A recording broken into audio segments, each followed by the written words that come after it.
Welcome to Aaron Mahnke's Cabinet of Curiosities, a production of iHeartRadio and Grim and Mild.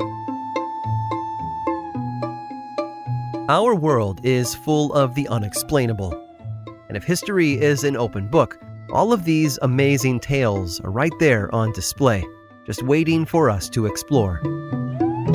Welcome to the Cabinet of Curiosities.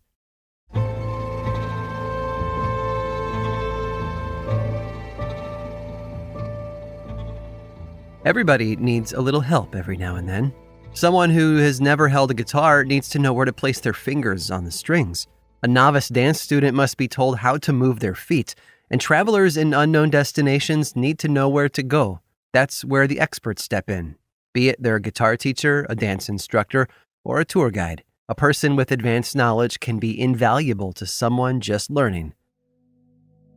But in the pantheon of great teachers, one stands out above the rest. His name was Jack, but he was better known as Pelorus Jack. During the late 1800s, Pelorus Jack was responsible for shepherding ships traveling between the cities of Wellington and Nelson in New Zealand. As explorers sailed between the North and South Islands, they would inevitably come upon a dangerous stretch of water known as French Pass. It was a narrow gap fraught with high winds and roaring waves. 2 large ships had already sunk to a watery grave in trying to navigate it. Even the most seasoned captain needed help getting through it, and that's where Pelorus Jack came in. He was first spotted in 1888 when a schooner named Brindle entered French Pass.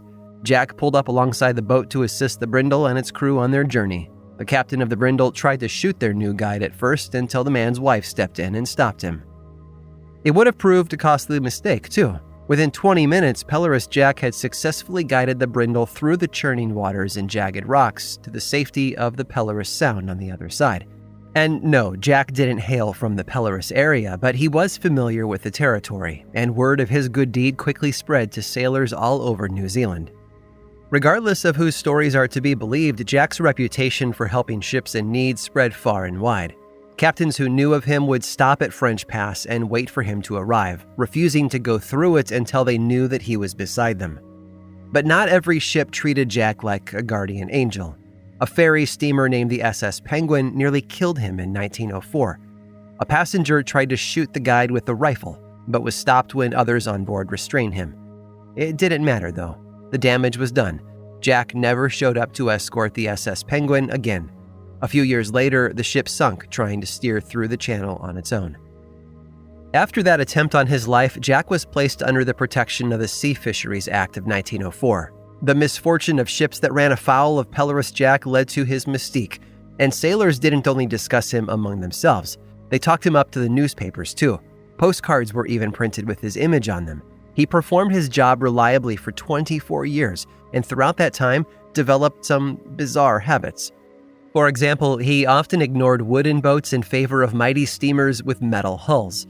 He'd also abandon the ships halfway through their trip through the pass, letting them find their own way from there. But perhaps the strangest occurrence of Jack's career happened in 1912, when the friendly shepherd of the seas disappeared. One theory suggested that Jack was killed by a harpoon fired by Norwegian whalers in April of that year. When his decomposing body washed up on a nearby beach not long after, experts concluded that he had simply died of old age. Jack would never help boats navigate the turbulent waters of French Pass again. He'd never wait at the entrance to Pelorus Sound to guide them out of the channel either. No more playing in the wakes of the ships or rubbing against their hulls. Pelorus Jack wasn't a good Samaritan doing his nautical duty. He was a dolphin.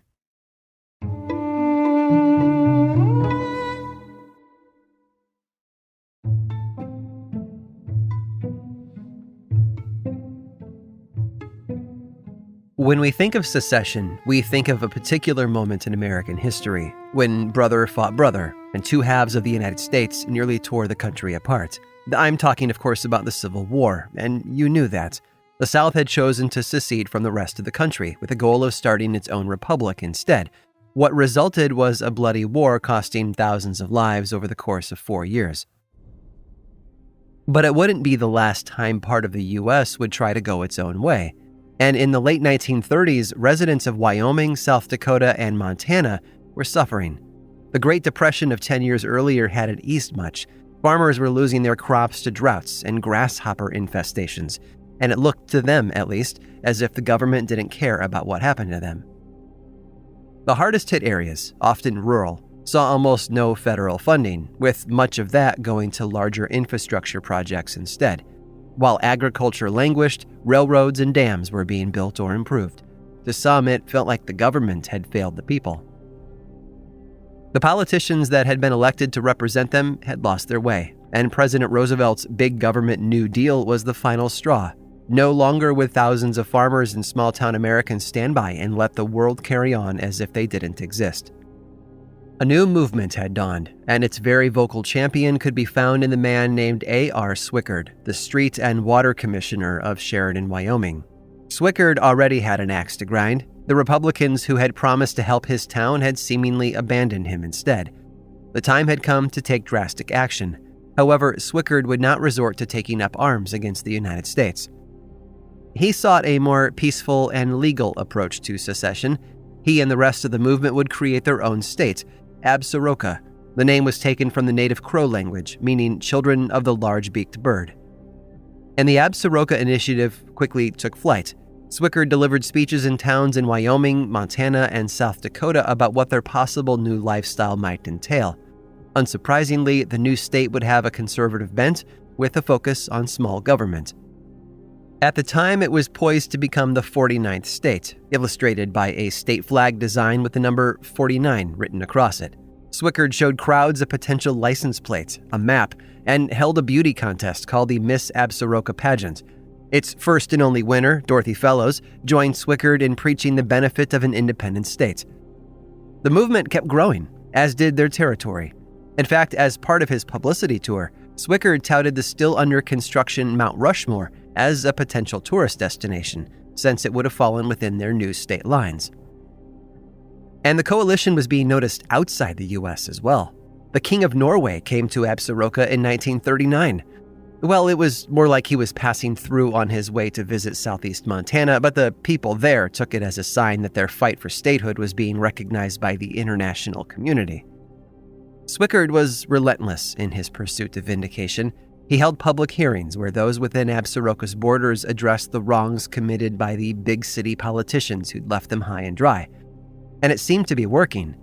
When officials in Montana and Wyoming got word of the unrest among their constituents, they started to listen more closely.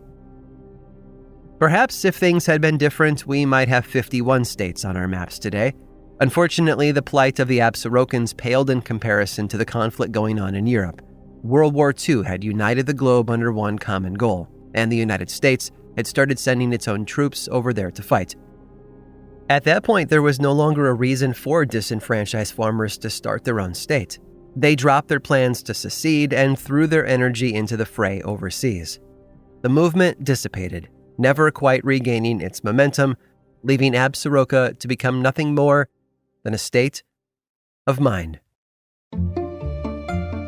I hope you've enjoyed today's guided tour of the Cabinet of Curiosities. Subscribe for free on Apple Podcasts or learn more about the show by visiting curiositiespodcast.com.